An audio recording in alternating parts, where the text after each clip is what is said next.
Assalamualaikum warahmatullahi wabarakatuh. Alhamdulillahirrahmanirrahim. Wassalatu wassalamu ala asrafil anbiya wal mursalin wa ala alihi wa sahbihi ajma'in. Para pendengar yang berbahagia, seorang muslim tentunya beriman terhadap kemahasucian kalam Allah, kemuliaannya dan keutamaannya atas segala perkataan. Sesungguhnya Al-Quran itu adalah kalam Allah yang tidak membawa kebatilan, baik dari arah depan maupun belakang. Barang siapa berkata dengannya, niscaya dia benar, dan barang siapa yang berhukum dengannya, niscaya ia akan adil. Ahli Al-Quran adalah ahli Allah, wali dari Allah, dan manusia pilihannya. Orang yang berpegang teguh dengan ajaran Al-Quran niscaya akan selamat dan beruntung.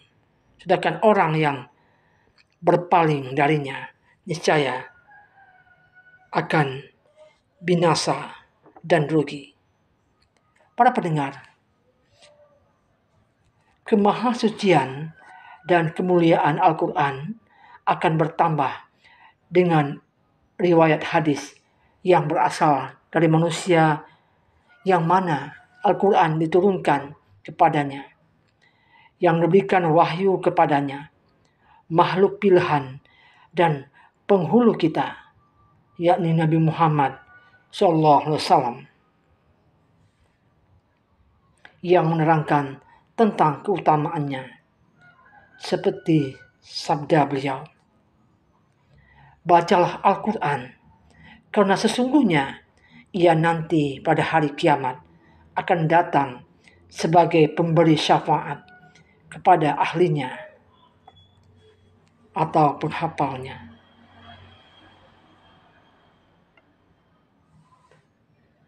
Sebaik-baik kalian adalah orang yang mempelajari Al-Quran dan mengajarkannya. Kemudian Rasulullah bersabda, Ahlul Quran, ahlullahi wa khassatuhu.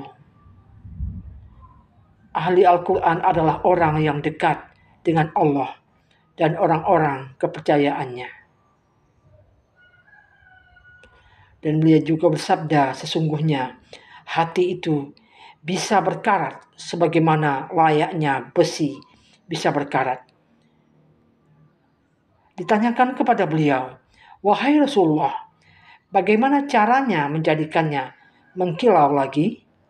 Beliau menjawab, dengan membaca Al-Quran dan mengingat kematian.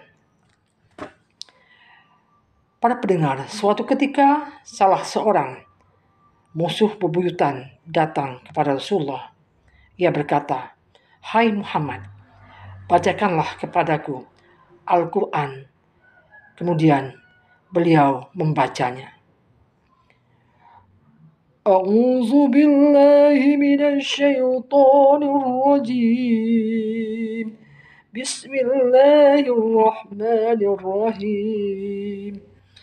Inna Allah ya'muru bil 'adli wal ihsan wa ita'i dzil qurba wa yanha 'anil fahsya'i wal munkar wal baghi.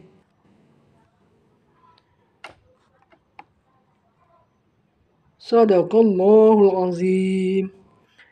Aku berlindung kepada Allah dari godaan syaitan yang terkutuk.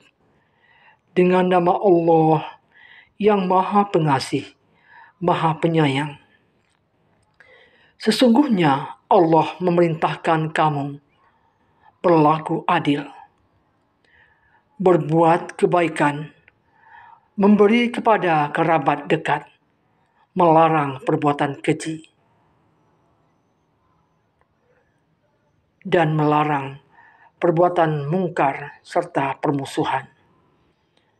Al-Quran Surah An-Nahl ayat 90. Maha benar Allah dengan segala firman-Nya.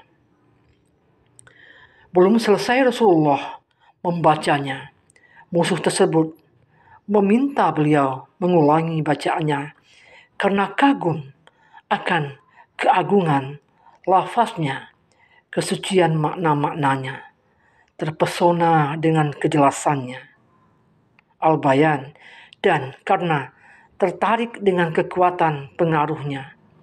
Belumlah dia meninggalkan tempat itu kecuali dia mengakui dan menyatakan kesaksiannya atas kemahasucian kalam Allah Ta'ala dan keagungannya. Ia berkata dengan kalimat, "Demi Allah, sesungguhnya aku memiliki kelezatan dan keindahan, dan sesungguhnya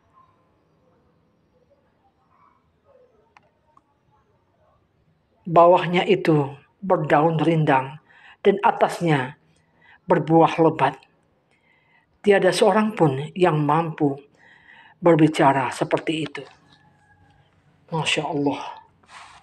Oleh karena itu, seorang muslim selain ia menghalalkan apa yang dihalalkan oleh Al-Quran, mengharamkan apa yang diharamkan oleh Al-Quran, berpegang teguh dengan adabnya dan berakhlak dengan akhlaknya, maka ketika membacanya, ia juga berpegang teguh dengan adab sebagai berikut.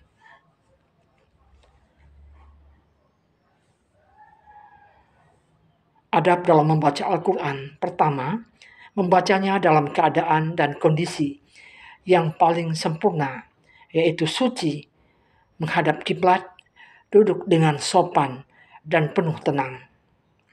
Kedua, membacanya dengan tartil, perlahan-lahan, dan tidak tergesa-gesa. Tidak membacanya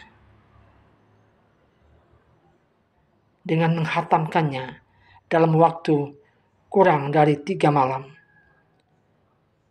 Rasulullah SAW bersabda, "Barang siapa yang membaca Al-Quran dalam waktu kurang dari 3 malam, niscaya ia tidak memahami makna-maknanya."